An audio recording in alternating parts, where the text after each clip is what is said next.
Australia যে কোনো test playing নেশনের জন্য চ্যালেঞ্জ, এবং অস্ট্রেলিয়ার মাঠে এমন কোনো টেস্ট প্লেয়িং নেশন নাই যারা বাংলাদেশ কিন্তু নতুন।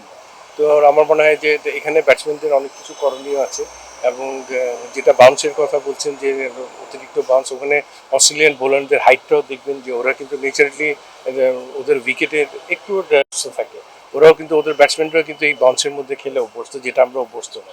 তো সেই জায়গায় যেহেতু প্রস্তুতি ম্যাচ চলছে, যেহেতু ডারউইনে খেলা, সে আমার মনে হয় যে মেন উইকেটটা হয়তো বা আপনার গেবা বা মেলবোর্ন এই সমস্ত মনে হয় না।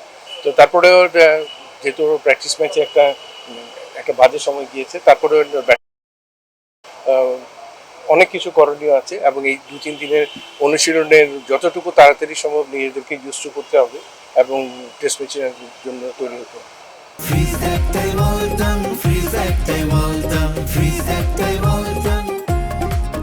হ্যাঁ, আমরা নিউজিল্যান্ডটা মোটামুটি অফেনলি টুর করি এবং নিউজিল্যান্ডে আমাদের ব্যাটসম্যানরা খুব একটা খারাপও খেলে না, কিন্তু অস্ট্রেলিয়ায় টুর হয়ই না, এবং সেটার ফলেও মনে হয় আমরা আজকে দেখলাম যে 54 রানে অল আউট হয়ে গেল।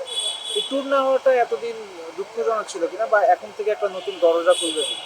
এটা আমাদের জন্য ব্যাড লাক, কারণ আমরা ওদের যে ক্যালেন্ডারটা এটার মধ্যে আমরা ঢুকতে পারি, এটা আমাদের জন্য ব্যাড লাক যে আমাদেরকে সুযোগটা দেয় না। এখন যেহেতু সুযোগ আছে, টেস্ট ম্যাচটা যদি আমরা ভালো খেলতে পারি, তাহলে আগামীতে ধরেন আরও কিছু টেস্ট ম্যাচে আমরা সুযোগ পাবো, এবং পূর্ণাঙ্গ একটা সিরিজ খেলার একটা সুযোগ থাকবে। তো আমরা আশাবাদী। এখন দেখার বিষয় যে আমরা আমাদেরকে কীভাবে মেলে ধরি টেস্ট ক্রিকেটের সাথে ইম্পর্টেন্ট। উইকেট নিয়ে একটা দারুণ যে আমরা জানি যে ড্রপিং উইকেটে খেলা হবে, সেখানে আচরণটা কিরকম হতে পারে, এবং এই যে টেস্ট ম্যাচে জার্মানি খেললো, এইটার জন্য কি মানে ব্যাটারদের আরেকটু সতর্ক হওয়া উচিত কিনা, কি মনে করছেন? ডারউইনের পিচ সম্বন্ধে আমার কোনো আইডিয়া নেই, কারণ আমরা অনেক আগে ট্যুর করেছিলাম আমাদের হাই পারফরমেন্স ক্রিকেট, এবং মাঝখানে যে আমাদের হাই পারফরমেন্স যে গিয়ে গিয়ে খেলে এসছে এগুলি সব টি-20 ক্রিকেট। টি-20 ক্রিকেট আর আপনার লঙ্গার ভার্সন ক্রিকেটের উইকেট কিন্তু সম্পূর্ণ আলাদা। এখানে কিন্তু আপনার ওই জায়গায় আঁচও করতে পারবেন না কি ধরনের উইকেটে খেলবে, ঘাস বেশি থাকবে না, আপনার হার্ড ট্র্যাক হবে যেটা বাউন্স বেশি হবে। এখানে বসে আপনি এটা কখনো আপনি আঁচ করতে পারবেন না যতক্ষণ পর্যন্ত না আপনার ফার্স্ট সেশনটার খেলা না হয়। তো সেই হিসাবে চিন্তা ভাবনা করে কিন্তু আপনি আগাতে পারবেন না। আপনি আগাতে হবে যে আপনি কিভাবে তৈরি হচ্ছেন ওখানে গিয়ে, যে সময়টুকু কতটুকু ইউজ টু হচ্ছেন, দ্যাটস ভেরি ইম্পর্টেন্ট। মিরাজের বিষয়ে একটা কথা, মিরাজ ক্যাপ্টেন ছিল, তার ফর্মটা খুব ভালো ছিল না, কিন্তু সে দেখলাম যে ফার্স্ট সেঞ্চুরি করেছে।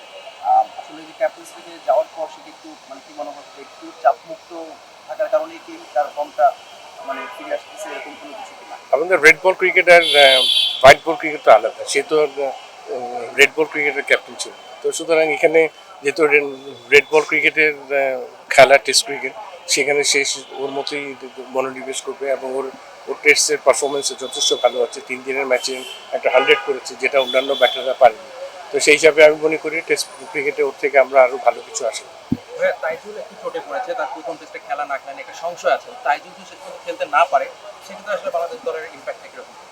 এটা তো ডিফিকাল্ট, এবং টিম ম্যানেজমেন্ট থেকে যদি আপনাকে যদি ক্লিয়ার না করেন ওর ইঞ্জুরিটা কোন পর্যায়ে আছে, ও খেলতে পারবে কিনা, সব কিছু মিলে চিন্তা ভাবনা করে কিন্তু ডিসিশনটা নিতে হবে। তো আগামীগুলি বলা মুশকিল যে কে খেলবে কে খেলতে পারবে না, কারণ এখনও সময় আছে, অনেক দিনের ব্যাপার আছে, এখনও প্রায় 5 দিন হাতে আছে টেস্ট ম্যাচের আগে। তো আমার মনে হয় যে এর মধ্যে হয়তো সুস্থ হয়ে না, বলতে পারছি যে খেললে তো ভালো, যদি বাই চান্স না খেলতে পারে, কারণ আমরা নাহিদ রানাকে হারিয়েছি, এখন যদি তাইজুলকে শেষ পর্যন্ত যদি যদি না পাওয়া যায় প্রথম টেস্টে, সেইটা আমাদের জন্য একটা সেটব্যাক। যে কোনো ইনজুরি এবং আমাদের